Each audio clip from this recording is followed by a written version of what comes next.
ፊልሙ የሚጀምረው በ1992 ዓመተ ምህረት እንሳሮ የምትባል ከተማ ውስጥ ሁለት ህፃናት እየተጫወቱ በነበረበት ወቅት የተኩስ ድምጽ ሲሰሙ እናም ድምጹ ወደ ተሰማበት አቅጣጫ ሲሮጡ እያሳየን ነው። ቦታው ላይ ሲደርሱ የአንዱ አባት የሌላኛውን አባት ገድሎ አጎቱን ደግሞ አቁስሎ ይመለከታሉ። በዚህ ጊዜም የገዳዩ ባለቤት ልጇን ከአካባቢው ዞር ስታደርገው፣ በተቃራኒው ደግሞ የሟች ባለቤት ስታለቅስ እንመለከታለን። ከ20 ዓመታት በኋላም የገዳዩ ልጅ ለአንድ ትልቅ የሚዲያ ድርጅት ካሜራማን ሆኖ እየሰራ ባለበት ወቅት አንድ ዶክመንተሪ ለማዘጋጀት ከሹፌር እና ጋዜጠኛ ጋር በመሆን ወደ ትውልድ ሀገሩ እንሳሮ እንዲሄድ በመታዘዙ እየተቻኮለ ከቤት ሊወጣ ሲል እናቱ አንድ የደበቀችው ሚስጥር እንዳለና እሱን ሳትነግረው መሄድ እንደሌለበት ብትነግረውም እሱ ግን የታየው ከስራ መባረሩ ብቻ ስለነበር የእናቱን ነገር ችላ ብሎ እየበረረ ከቤት ወጣ። ወደ ቢሮ ሄዶ በማርፈዱ አለቃውን ይቅርታ ከጠየቀ በኋላ በቀጥታ ወደ እንሳሮ ሄደው ጥንታዊ ገዳማትን እየዞሩ በመቅረጽ ላይ እያሉ የልጅነት ጓደኛው የአሁን ደግሞ ደመኛው አቻም ከእስር ቤት ተለቆ እናቱ ቤት ገብቶ ነበር። አጎቱ ከልጅነቱ ጀምሮ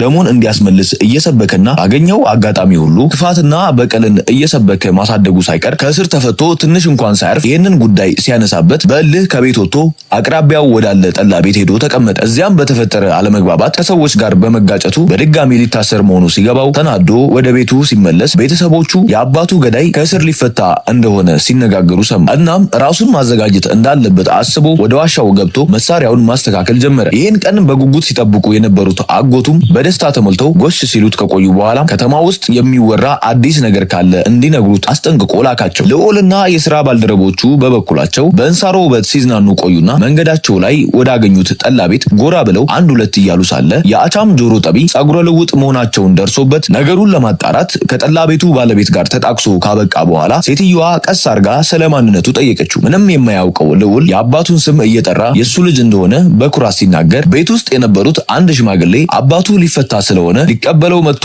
እንደሆነ ሲጠይቁት አባቱ በሕይወት መኖራቸውን የማያውቀው ልዑል የሆነ ልክ ያለው ነገር እንዳለ ስለተሰማው በፍጥነት ወደ አዲስ አበባ መመለስ እንደሚኖርባቸው ሲናገር ሹፌሩ ቢስማማም ጋዜጠኛዋ ሐሴት ግን በፍጹም መመለስ እንደሌለባቸው እየተከራከረች በነበሩበት ወቅት ወሬው አቻም ጋር ደርሶ እሱን ለመግደል መሳሪያውን አንግቦ እየመጣ ነበር። የልዑል ቤተሰቦችም ወሬው ሲደርሳቸው የእህታቸውን ልጅ ነፍስ ለማዳን ቆርጠው ተነስተዋል። ታዲያ እሱን ለመፈለግ በሚሞክሩበት ወቅትም አቻም ቀድሞ አግኝቶት ሲተኩስበት የመኪናውን መስታወት አገኘውና እሱ እግሩ ወደ መራው በፍጥነት ሮጠ። ምንም የማታውቀው ሐሴትም የሱን መመሪያና ትዕዛዝ ሳትሰማ እግሯ ወደ መራት ስትሮጥ ቆየችና ነገሩ እንደማያዋጣት ሲገባት ከልዑል ጋር ተያይዛ እሱ እንሂድ ወደሚላት ቦታ ብቻ መሮጧን ተያያዘችው። ከቀን ጀምረው እስከ ምሽት ድረስ አንዴ የጅብ ማደሪያ ውስጥ አንዴ ዋሻ ውስጥ እየተደበቁ ሲሮጡ ከቆዩ በኋላ ቦታውን እንደ እጁ መዳፍ የሚያውቀው አቻም ማማ ላይ ወጥቶ ብዙ ጊዜ እሱ ላይ እያነጣጠረ ሊገለው ሲሞክር ሐሴት ሳታስበው ነፍሱን እያዳነችለት ነበር። እንዲህ እያሉ ለረጅም ሰዓታት ሲሯሯጡ ከቆዩ በኋላ በመጨረሻም ምሽት ላይ በጅብ ተከበቡና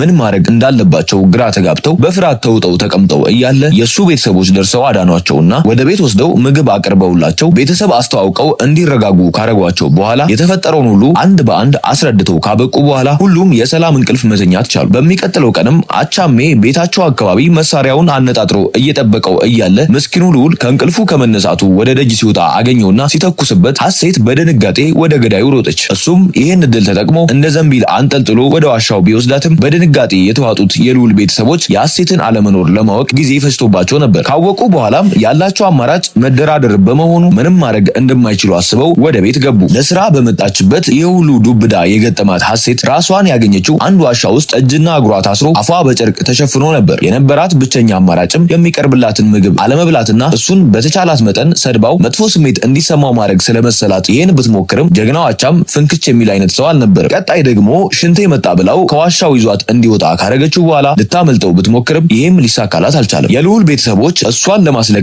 ምን ማድረግ እንዳለባቸው ከተመካከሩ በኋላ ልዑልና አቻም አንድ ሜዳ ላይ ተቀጣጥረው እንዲፋለሙ መወሰናቸውን ለአቻም ሲነገረው በደስታ መስማማቱን ገለጸ። አቻም መስማማቱን ያረጋገጡት የልዑል ቤተሰቦችም መልእክተኞችን የፍጥኝ አስረው በረት ውስጥ በማስቀመጥ እነሱም በበኩላቸው መያዛቸውን በእጃቸው አስገቡ። ሐሴትና አቻም በቆይታቸው ቅልጥ ያለ ፍቅር ውስጥ ሳያስቡት ገብተው ራሳቸውን አግኝተውታል። ከጊዜ በኋላም ሐሴት መታሰሯና መጎሳቆሏ ቀርቶ ቀኑን ሙሉ ያሻትን ስትበላ ስትጠጣ እንደ ሕፃን ስትቦርቅ ነበር የምትውለው። በዚህም የተነሳ አቻም ውስጡ ካለው የአባቱን ገዳይ የመበቀል ቂም ውጪ በጣም ንጹህና ሩሩ መሆኑን ነበር። የልዑል ቤተሰቦች እንደ መያዣ ከያዟቸው ሁለት ሰዎች ውስጥ በድጋሚ መልእክታቸውን እንዲያደርስላቸው ባለጌውን የአቻም አጎት ፈተው ለቀቁት። እሱም ሳይውል ሳያድር ጀግናው አቻም ጋር ሄዶ የደረሰበትን በደል ለመናገር በሚሄድበት ወቅት የተመለከተው ግን ሐሴት ታስራ ሳይሆን ተመቻችታ ተቀምጣ ነበር። በዚህም በጣም ተናዶ የሱ ቤተሰቦች በረት ውስጥ ከከብት ጋር አስቀምጠውት እሱ ግን መያዣውን ማንቀባረሩ ልክ እንዳልሆነ ተናግሮ ሊያሳስራት ሲሞክር አቻም በበኩሉ ከሷ ምንም ነገር እንደሌለበትና ባዳ እንደሆነች በዛ ላይ ሴት በመሆኗ እንደዚህ እንደማያደርግ ሲነግረው የነበረው አማራጭ ሐሴት የልዑል ሚስት እንደሆነች አሳምኖ ምሽት ላይ ሐሴት ባል እንደሌላት እየማለች ነገረችው። የሱ ልብ ግን ሙሉ ለሙሉ ለማመን ከብዶት ነበር። ይሄ ሁሉ ሲሆን የልዑል አክስት ማሬ ልዑልን ዳገት አወጣጥና ጥይት አተኳኮስ በአግባቡ ስታስተምረው ቆየች። በቀጣዩ ቀንም የልዑል አባት ከእስር ይፈታ ስለነበረ እሱ መቶ አቻምን እስኪገጥመው ድረስ ልዑል ራሱን እየተከላከለ ብቻ እንዲቆይ አሳምነውት ወደ ሰገል ሜዳው ሊሄዱ ሲሉ ማሬ አላስችል ብሏት ስታለቅስ ከቆየች በኋላ የእህቷን ልጅ እንዳይገሉባት ፈርታ ልብስ ቀየረችውና እሱን መስላ ጀግናው አቻም ጋር መፋለም ጀመረች። በዚህ መሃል ግን ያላሰቡት ነገር ተፈጠረ። የልዑል አባት ከዚህ በኋላ የሰው ነፍስ ላለማጥፋት እንደወሰኑና ንስሐ እንደገቡ ከተናገሩ በኋላ የነበረው ብቸኛ አማራጭ ፖሊሶችን ይዞ ወደ ሜዳው በመሄድ የዘመዳቸውን ነፍስ ማዳን ብቻ ስለነበር ቀጥታ ወደዛ አመሩ። ከልጅነቷ እንደ ወንድ ያደገችው ጀግናዋ ማሬም ከአቻም የሚዘንቡባትን ጥይቶች ስትከላከል ከቆየች በኋላ እሱን ለማጥቃት አንድ እድል ባገኘችበት ወቅት የሷን ቀሚስ የለበሰው ልዑል ከገዳዩ ጀርባ ቆሞ ስታየው በድንጋጤ ተውጣ ተኩሱን አቁማ ቀልቧ ወደሱ ሲሳብ አቻም የአባቴን ደመኛ አገኘው ብሎ ተኩሶ ገደላት። በዚህ ጊዜም ሐሴትና የልዑል አባት ደርሰው አቻምን መለመን ጀመሩና መሳሪያውን አስጣሉት። ከዚህም በኋላ ነገሩ በሀገር ሽማግሌ ተፈቶ እርቅ ሲወርድ እያሳየን ፊልሙ ያበቃል። እንዲሰራላችሁ የምትፈልጓቸውን ፊልሞች ኮመንት ላይ ጻፉልን። እንዲሁም አዳዲስ ሪካፖች እንዲደርሳችሁ ሼር፣ ላይክ እና ሰብስክራይብ ማድረግ እንዳትረሱ።